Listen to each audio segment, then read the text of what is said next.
Am I an a-hole for sternly telling my wife I get to invite whoever I want whenever I want to my house? Am I the a-hole for telling my grandma to shut up and refusing to apologize? Am I the a-hole for taking the credit cards out of my wife's wallet?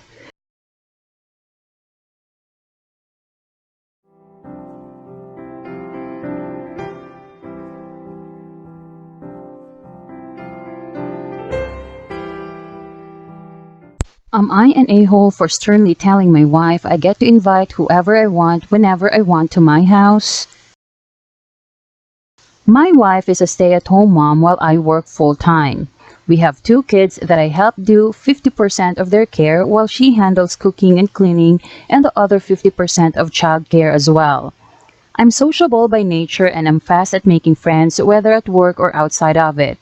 The problem my wife has is that I invite friends and co-workers, guests, over every few days to my house for dinner or lunch. Restaurants aren't an option now due to budget.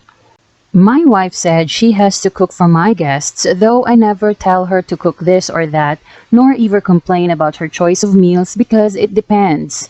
The guests eat whatever she feels like cooking, yet she complains that she has to cook for extra people, which takes effort and time. And also, since I sit with the guests, then she has to serve them by bringing coffee, preparing the table, etc. Since I told her I don't do these chores, but I thought that since this is her area of responsibilities, then where's the problem? I invited few guests for Thanksgiving, 6 people, and when she found out, she lost it, saying I should have consulted her first. I said there was no need because they'd just eat whatever she cooked, no problem. But she said she wasn't going to agree to cook large portion and for 6 extra people aside from serving them and handling hosting, that is too much for her. I told her she was making a big deal out of it and should just stop freaking out over few extra plates and glasses and whatnot.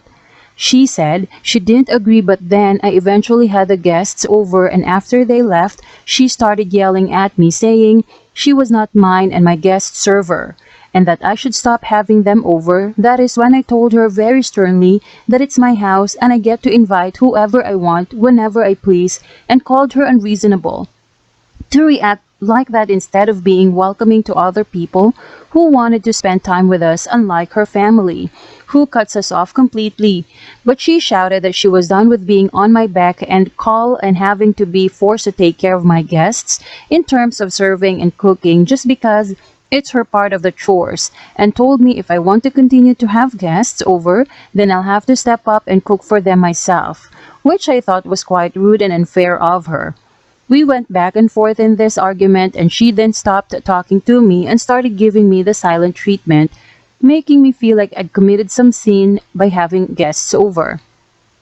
Info. I just wanted to explain that my wife's main issue isn't about cooking itself, but having to cook extra for the guests, which is understandable, and I try to compromise by suggesting we set time limits for when my guests visit to avoid having to include them in dinners and whatnot, and also suggested we limit the frequency of those visits, but she stated she will still have an issue with it, and gave me the options of either handling the hosting myself, or just completely stop having them over to take them out to restaurants, but then restaurants consume money and she was the one who advised against going to restaurants. Also, the reason I said it's my house, I meant that it's my house too, and not as if it's mine alone or hers alone. My wife has huge part in it, and she definitely gets a say in what goes on and what doesn't, and we don't usually disagree except for this issue. YTA and sexist to boot. Always consult with your SO in regards of inviting your friends or co-workers over so she could prepare or not. She has to take on extra work by cooking for them, even though you said she doesn't haven't cook, it's common courtesy. If you want to invite, you have to take on extra to work around. You said you invite them every few days. WTAF. Every few days to make your wife work extra time on preparing the meals, grocery shopping, etc. Or take them to the restaurant within your budget. Thanksgiving is a huge task to tackle. Invite people without talking with your wife is like asking for a bat over your head. Bottom line is YTA, sexist, misogynistic and controlling. On edit.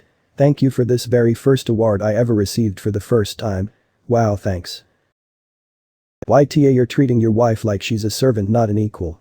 You aren't communicating with her or treating her with the respect of a fellow human, let alone the love of your life. Even if what you claim is true, that none of these things matter, a normal decent human being would ask regardless.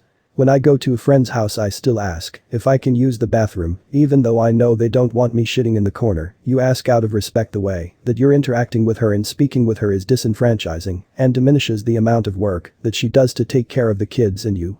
It's not easy to cook this bullshit about how setting the table and cleaning or her chores, so she should do it anyway is utter crap. You're being so petty with this. I've done my part, you do yours. She's your fucking wife. Help her even if it's her chore. YTA.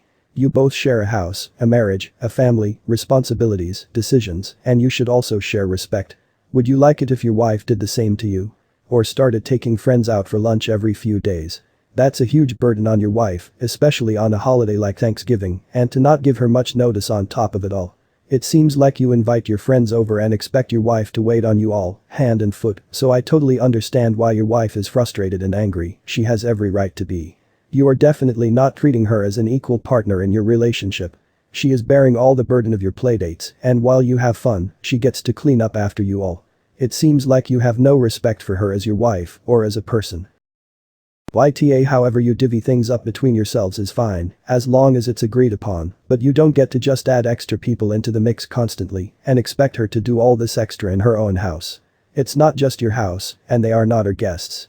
If you want to keep having people over like that, then you need to get off your ass and start planning and preparing and serving for your guests.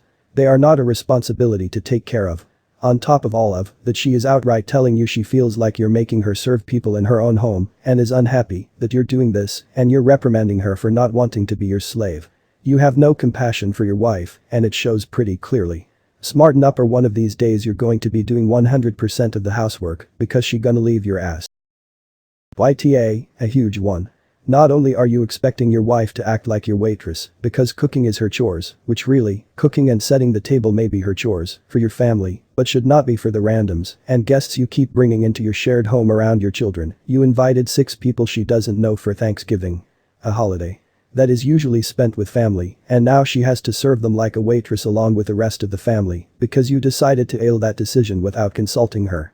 And then you had the nerve to say it's your house like it isn't hers too, and she has no say over what goes on there. You're a major AA. Am I the a-hole for telling my grandma to shut up and refusing to apologize? Couple of weeks ago, my aunt was getting married to her second husband. They're the sweetest couple with a deep love for nature. Her husband is a huntsman and caretaker of the forest region where they live. So they wanted a small, low-budget, nature-themed wedding. I offered to help plan and decorate the event because my aunt honestly didn't want to be in charge of any of that, and I really enjoyed decorating stuff. Everything was going smoothly until my grandmother decided she needs to be in charge, and she had her own ideas for the way the wedding should look. I tried my best to reason with her because I knew my aunt wouldn't want any of the tacky classical wedding stuff. But the final straw came when my grandma came over while me and my aunt were discussing the flowers over coffee. She came with a huge bag and we both stared at her. She then pulled out a wedding dress, a huge white one with sparkles everywhere, and said that she bought it for my aunt to wear because the dress she'd chosen was ugly and not wedding-like. My aunt's dress was a simple green dress with little fern details that honestly looked beautiful on her. My aunt left in silence and my grandma got really offended. I stared at her speechless. She then told me, "So what, you have nothing to say now?" And I told her to shut up. For a love of God, you already have 5 weddings, so let this one be your daughter's. She then got mad and left. I found my aunt crying in the bedroom. I admit I may have been a little harsh, but I was fed up with my grandma trying to make everything about her again. My aunt thanked me, but the rest of my family thinks I'm an a-hole and that I should immediately apologize. I said that I won't till she apologizes to my aunt. NTA. Your grandmother is trying to take over the wedding and make it how she wants it, not on how your aunt wants it. What you described in your post sounds lovely, and I bet it suits her future husband and her perfectly. The dress that your aunt picked sounds beautiful, and with the settings that they planned for the wedding, it will be gorgeous. The biggest problem I see here is that your grandmother was hit with the truth with the comment you said to her, and she doesn't like the truth. Was it harsh? Not in my opinion. She was out of line with that dress and had no right to buy a dress for the bride that the bride hadn't picked out herself. The only apology that should be forthcoming is the one that your grandmother owes your aunt. As for the rest of the family, all I see there is them enabling your grandmother's bad behavior. I do have to ask, are they fully aware of exactly what your grandmother pulled, or did they get only her version of the events? If they are fully aware, then they are the Oz as well in this, along with your grandmother. NTA, your family clearly has been accepting of behavior that most other families would consider unacceptable. Well, you are now taking a stand, and they probably can't conceive of how you could be in the right when they have spent their lives being conditioned to your grandmother's overbearing and nasty ways as the norm. Stick to your guns and double down on how awful your grandmother was every time they get annoyed with you. This time by asking if they really considered what she did appropriate and asking them to articulate why it was okay. Seriously, get them to make the case as to why anything your grandmother did was remotely fine. Hard NTA. Who pulls a wedding dress out of a bag? And a sparkling one at that. Generally they arrive on a padded hanger and are carefully zipped inside a 6 or 7 foot long bag from a formal wear store or bridal wear store. I'm picturing grandma steamrolling and barging her way uninvited as is her usual custom into your private meeting with your aunt, hustling and bustling with a crumpled up paper bag from the grocery store or wherever she drummed up her insulting take on what her daughter should wear. Newsflash. What we are dealing with here is a clear case of the worst kind of malignant narcissist and her narcissism on parade, and she has the trail of wrecked marriages to prove it littered across the countryside behind her, like chum in her way can, a bunch of gaslit relatives singing her show tunes like a Greek chorus, all ready to condemn OP's heroic actions to liberate her auntie from this very bad performance going on in the Colosseum. Boo to the Greek chorus of shaming relatives who are all idiots that have been drinking grandma's Kool-Aid forever and are delusional, thinking she's the one requiring the apology when it's the other way around. They owe Op, but even more importantly auntie the bride, the apology for not being more supportive and telling grandma to put a sock in it and reminding her to support auntie and keep her mouth shut. If she can't be nice, say nothing at all. Am I the a-hole for taking the credit cards out of my wife's wallet? We've been married for 3 months now, but we dated since we were 15 and we are 23 now. Just to provide context, her mom is a lawyer. Her dad is a doctor, so she's used to just always having money on hand, not worrying too much about prices, within reason of course. We decided that she wouldn't work, that she'd handle the home stuff and that I'd handle the other side. The problem is that she has a shopping problem, and the problem is costing me. In a single day, using the credit card I set up for her, she can blow $575 on shoes, $100 on getting her hair done, and then turn around and spend $300 on groceries for a week. When I was living alone, I spent at most $80 on groceries for a week. I talked to her several times since she started doing these extravagant sprees about how money doesn't just fall from the sky, about how maybe there's a way to find a happy medium, maybe on $100 on groceries or $60 for hair, things like that. She was always agreeable, apologetic, but returned to the sprees. After this latest spree, $600 on dinner for her and 2 friends being a piece of it, her biggest, I decided my only option was to take the card, and I did.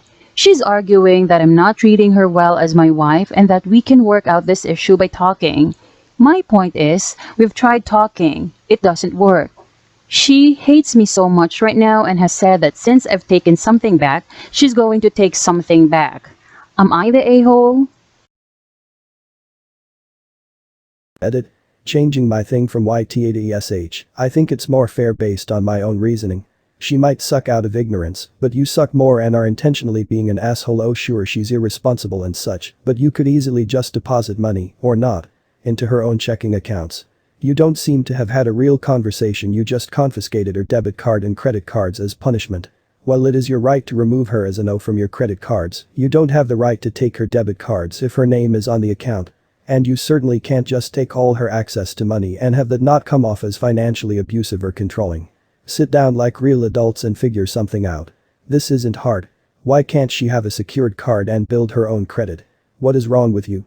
You have the financial knowledge, but instead of helping her learn or manage her finances in any way, and you completely infantilize. My first question is, did the two of you discuss finances before getting married? Perhaps the two of you should do a finances course together. This shows you care about her being educated about finances and want to do it together. But having multiple credit cards is nothing to boast about. Second, if she's a stay-at-home mom, how do you expect her to make her own money? Would it do better for your marriage if she was to go back to work, bring in that income, and have to pay for childcare? Either way, it seems like you two need to have a serious conversation. In any relationship, it's important to see eye to eye on finances, plain and simple. You are supposed to be a team, but it seems to me you see the money you earn as yours, since she only gets to spend what she gets for gifts, like a child does when they get monetary gifts. They don't get to use mom and dad's money, but must use their own. The SH. When you make your spouse, or whoever, an authorized user on your credit accounts, it boosts their credit score, so long as you're making payments on time and whatnot. On the flip side, if they're constantly spending and messing with your debt-to-income ratio, it can negatively impact both scores. I totally understand wanting to nip frivolous spending in the bud, and your spouse should definitely be trying to get on the same page as you, financially. But on the other hand, I don't think that your spouse should have to ask your permission to spend any money at all. I would never ask my spouse's permission to buy something like diapers for our children, nor would he expect me to. We do have an agreement that purchases above $50 we give a heads up about, excluding necessities, but neither of us holds financial control over the other. We're equal partners, no matter who makes more money. What if something happens, such as a vehicle breakdown, and she can't get a hold of you? Many tow companies require payment upfront. I can't imagine leaving my spouse without any access to our money in the event of an emergency. Honestly, ESH. You both are kids. You, I assume, chose to marry her and love her, but you've spent this whole thread talking about how she doesn't work and making it clear the kids are her kids and that you are condescending to save them all. If you want to have an actual adult relationship with this woman, you need to get on the same page financially.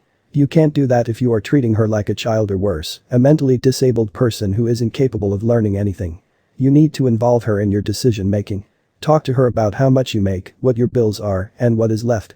Make her understand why only $10 for fast food can sometimes wreck your budget, why it's necessary to save money where you can on things, and all that stuff. Rather than acting like she is not capable of learning and growing, involve her in the decision making and let her actually help decide stuff. In time she will learn how to make smart money decisions and will hopefully be a real partner. You can't have a grown-up relationship with someone when you are treating them like they are still a child. Good luck. NTA, because you are looking out for your whole family including her, but ESH because she needs to learn how to handle money. I married young as well as my husband, we didn't have kids already, and we were both gainfully employed, so it wasn't quite such a rough situation, but we both had a ton of maturing to do. You seem like a smart guy, and I think you are having to make choices out of desperation. It sounds like you would like to be able to trust her with the cards, but you can't for good reason. It may be best for her start working the math for a while to get a better understanding of how this works before turning her loose with actual money. It's just a difficult situation. NTA, but she's working providing care for your home and children, so she is not making money for herself.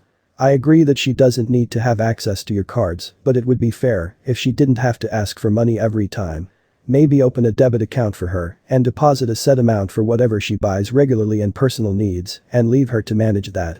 If she overdrafts, the next deposit will cover the fees, but leave her with less money, so maybe she will realize she's doing herself a disservice.